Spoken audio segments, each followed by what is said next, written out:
Assalamualaikum warahmatullahi wabarakatuh. Perkenalkan, nama saya Rizal Adi Purwanto dari Prodi PAI semester 2 Institut Agama Islam Kencong Jember. Di sini saya akan mempresentasikan sebuah makalah dari tugas Ibu dosen Ibu Titi Nurhidayati SAG MPD yang berjudul Diagnostik Kesulitan Belajar. Apa itu diagnosis kesulitan belajar? Merupakan istilah teknis atau terminologi yang kita adopsi dari bidang medis.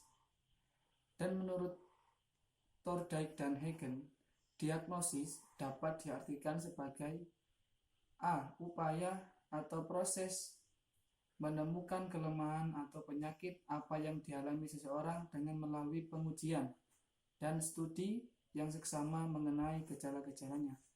Yang kedua, studi yang seksama terhadap fakta tentang suatu hal untuk menemukan karakteristik atau kelemahan-kelemahan dan sebagainya yang esensial. Yang ketiga, keputusan yang dicapai setelah dilakukan studi secara seksama atas gejala-gejala atau fakta tentang hal-hal tersebut. Dilihat dari ketiga definisi di atas, diagnosis ternyata bukan hanya mengidentifikasi tetapi juga memutuskan prediksi kemungkinan-kemungkinan untuk menyarankan cara pemecahannya.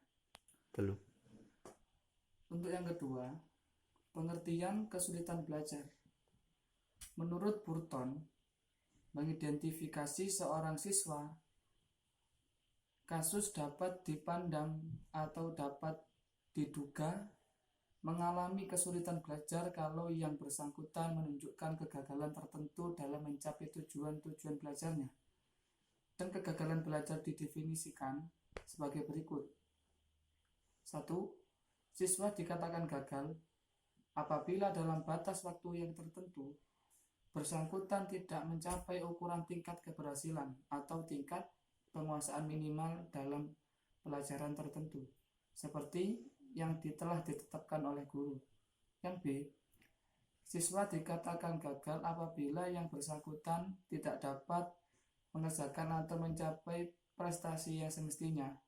Jadi, jika siswa dikatakan gagal, itu ketika yang bersangkutan tidak dapat mengerjakan atau mencapai prestasi yang semestinya ada di Yang C, siswa dikatakan gagal kalau yang bersangkutan tidak berhasil mencapai tingkatan penguasaan yang diperlukan sebagai persyaratan bagi kelanjutan pada tingkat pelajarannya berikutnya. Dan berdasarkan pengertian diagnosis dan kesulitan belajar di atas, dapat disimpulkan diagnostik kesulitan belajar sebagai suatu proses atau upaya untuk memahami jenis dan karakteristik serta latar belakang kesulitan-kesulitan belajar dengan menghimpun dan mempergunakan sebagai data untuk informasi selengkap dan seobjektif mungkin sehingga memungkinkan untuk mengambil kesimpulan dan keputusan serta mencari alternatif kemungkinan pemecahannya.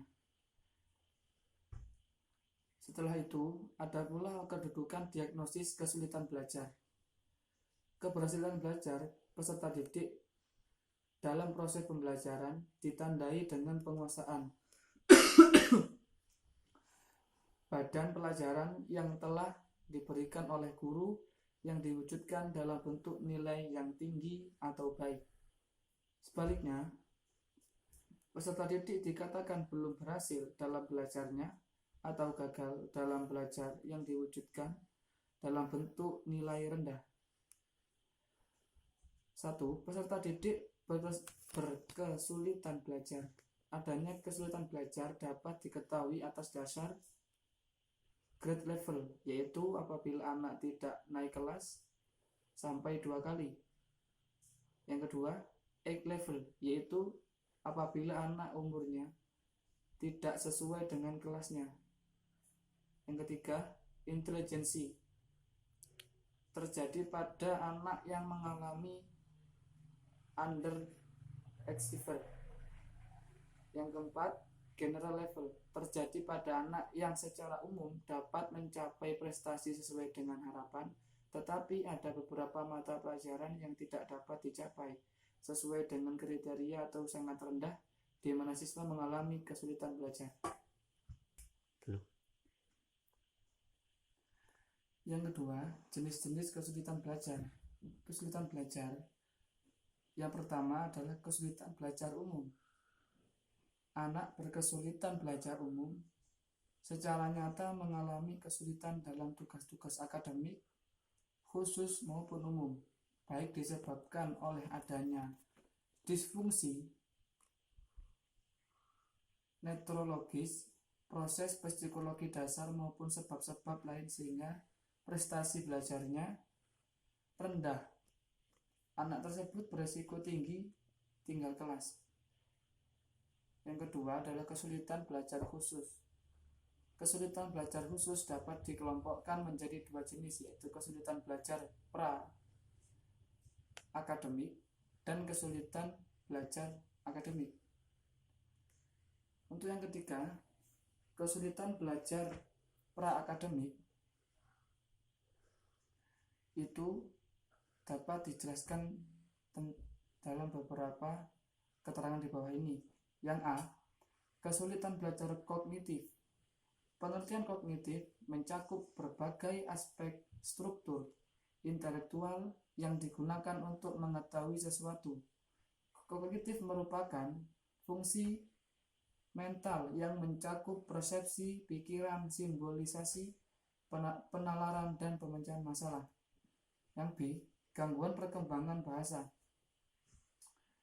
atau disfasia. Disfasia adalah ketidakmampuan anak menggunakan simbol linguistik dalam berkomunikasi secara verbal. Disfasia ada dua jenis, yaitu disfasia reseptif dan disfasia ekspresif. Pada disfasia reseptif, anak mengalami gangguan pemahaman dalam penerimaan bahasa, dan pada disfasia ekspresif, anak tidak mengalami gangguan pemahaman bahasa, tetapi ia sulit mengekspresikan kata secara variabel. Yang D, kesulitan dalam penyelesaian perilaku sosial. Ada anak yang perilakunya tidak dapat diterima oleh lingkungan sosialnya, baik oleh sesama anak, guru, maupun orang tua. Ia ditolak oleh lingkungan sosialnya karena sering mengganggu, tidak sopan, dan tidak tahu aturan atau berbagai perilaku lainnya. Jika kesulitan penyesuaian perilaku sosial ini tidak secepatnya ditangani, maka ia hanya menimbulkan kerugian bagi anak itu sendiri, tetapi juga bagi lingkungannya. Yang keempat, kesulitan belajar akademik. Kesulitan belajar membaca atau disebut juga disleksia.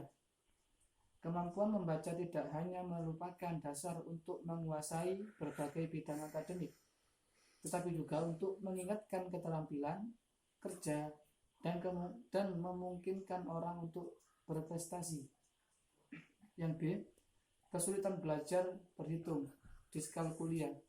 Seperti halnya bahasa, berhitung merupakan bagian dari matematika yang merupakan sarana berpikir keilmuan.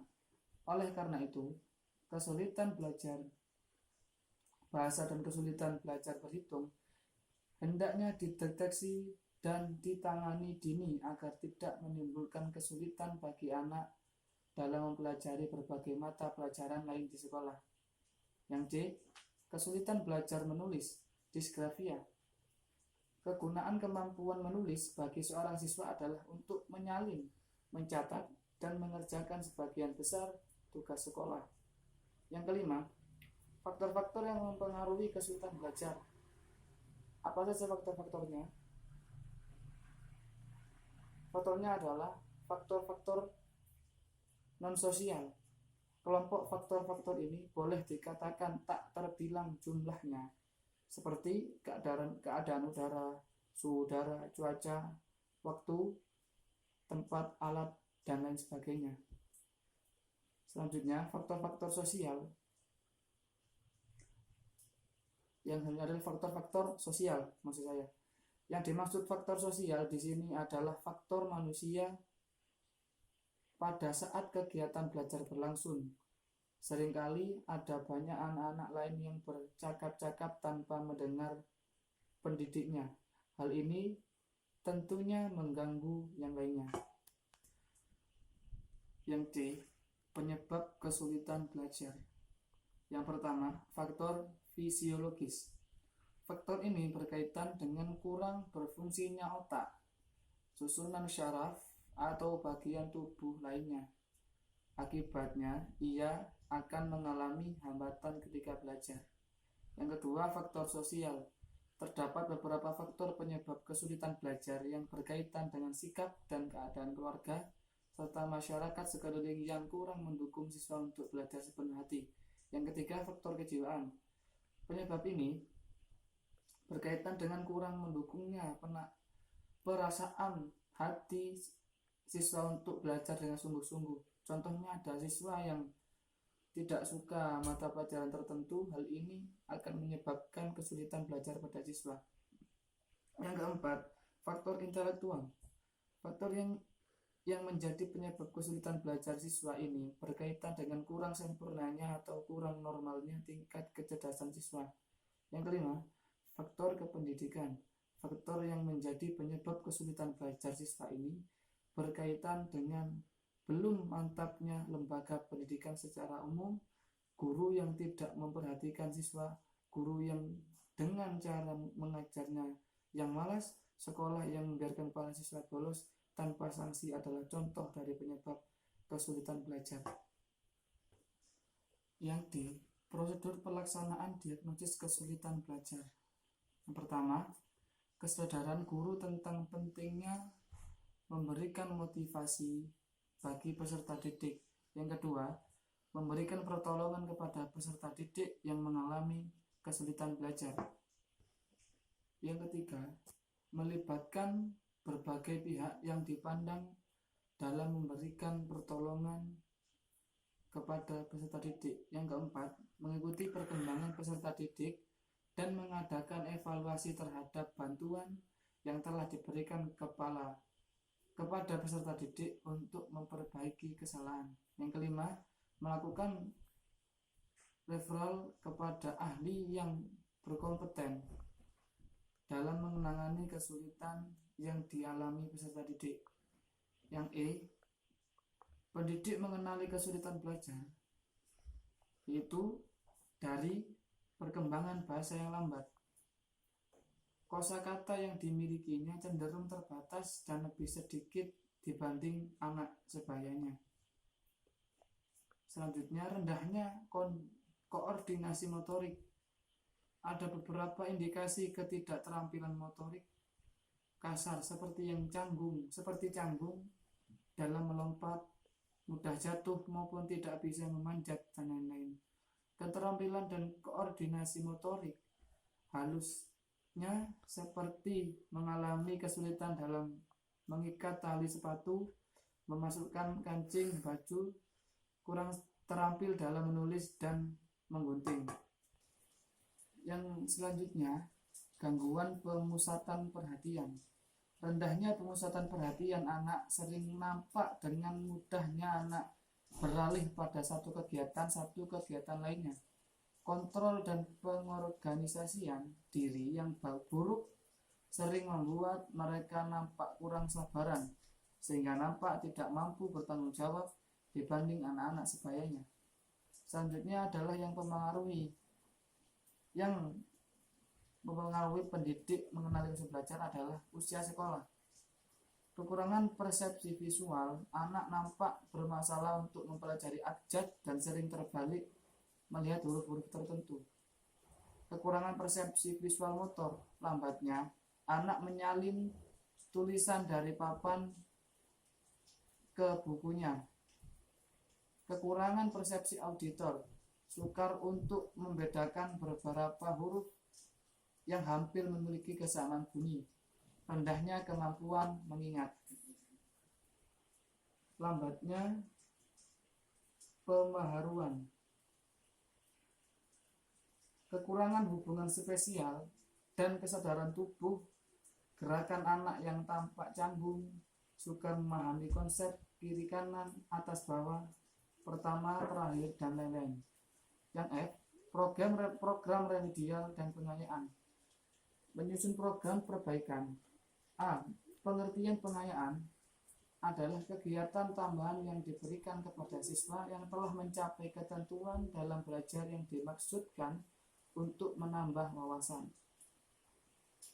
Tujuan dari pengayaan tersebut adalah selain untuk mengingatkan pemahaman dan wawasan terhadap materi, juga agar siswa dapat belajar secara optimal, baik dalam hal pendayagunaan kemampuannya maupun perolehan dari hasil belajarnya. Prosedur pelaksanaan program pengayaan bagi siswa yang taraf penguasaannya kurang dari 75% perlu diberi perbaikan, dan bagi siswa yang taraf penguasaannya lebih dari 75% perlu diberikan pengayaan. Dan untuk bab terakhir, yaitu penutup, yaitu kesimpulan. Dari pembahasan di atas dapat disimpulkan bahwa 1. Diagnosis kesulitan belajar adalah suatu proses atau upaya untuk memahami jenis dan karakteristik serta latar belakang kesulitan belajar dengan menghimpun dan mempergunakan sebagai data atau informasi selengkap dan seobjektif mungkin, sehingga memungkinkan untuk mengambil kesimpulan dan keputusan serta mencari alternatif kemungkinan pemecahannya. Yang kedua, keberhasilan belajar peserta didik dalam proses pembelajaran ditandai dengan penguasaan bahan pelajaran yang telah diberikan oleh guru yang diwujudkan dalam bentuk nilai yang tinggi atau baik. Sebaliknya, peserta didik dikatakan belum berhasil dalam belajarnya atau gagal dalam belajarnya yang diwujudkan dalam bentuk nilai rendah. Yang ketiga, kesulitan belajar akademik. Kesulitan belajar akademik sebagai tiga, yaitu kesulitan belajar membaca, kesulitan belajar berhitung, dan kesulitan belajar menulis. Untuk yang keempat, pendidik mengenali kesulitan belajar. Itu juga ada 3 permasalahan, yaitu yang pertama, perkembangan bahasa yang lambat, yang kedua, rendahnya koordinasi motorik, dan gangguan pemusatan perhatian. Yang kelima, prosedur pelaksanaan diagnosis kesulitan belajar, yaitu kesadaran guru tentang pentingnya memberikan motivasi bagi peserta didik, memberikan pertolongan kepada peserta didik yang mengalami kesulitan belajar, memberikan berbagai pihak, melibatkan berbagai pihak yang dipandang dapat memberikan pertolongan kepada peserta didik, mengikuti perkembangan peserta didik, dan mengadakan evaluasi terhadap bantuan yang telah diberikan kepada peserta didik untuk memperbaiki kesalahannya, melakukan referral kepada ahli lain yang berkompeten dalam menangani kesulitan yang dialami peserta didik. Dan inilah presentasi dari saya untuk kesalahan atau untuk kesalahan yang saya buat. Mohon maaf yang sebesar-besarnya. Akhir kata, Assalamualaikum warahmatullahi wabarakatuh.